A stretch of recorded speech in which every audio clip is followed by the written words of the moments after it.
If you think about it, you probably wouldn't be here right now if it weren't for your parents. My parents' love story is pretty awesome considering the barriers they faced to build a family. My parents fell in love in their early teenage years in Brazil. My mom was 13 and my dad was 17. It's crazy, right? My mom's grandparents didn't want her to start dating at such an early age. Her parents thought otherwise. My dad was a responsible kid, and my mom's parents knew him since he was little. Well, their relationship grew stronger, and 2 years later, they got engaged.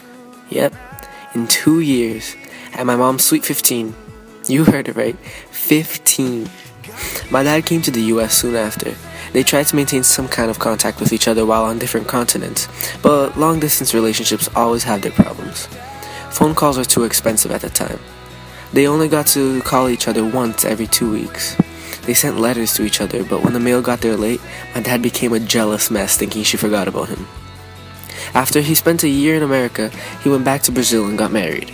April 20th, 1991. My dad's dream was to bring my mom to the US, but, of course, another problem appeared. They didn't have a visa. And when my brother came along a year later in 1992, they had another visa to find. A few years later, my family still in Brazil, my mom was expecting me. Now they just had to find a visa in some way, or else we'd all be stuck in Brazil for a long time. Their great ideas came to play again when they went to China to get a US visa there. Now imagine this, a family of 3 Brazilians after a 40-hour trip in China, staying with a couple of friends, with a 7-month pregnant woman. My friends sometimes make fun of me for almost being born in China. Yep, I was almost Chinese Brazilian. Once we finally got the visa to the US, we moved to Massachusetts where my grandparents lived.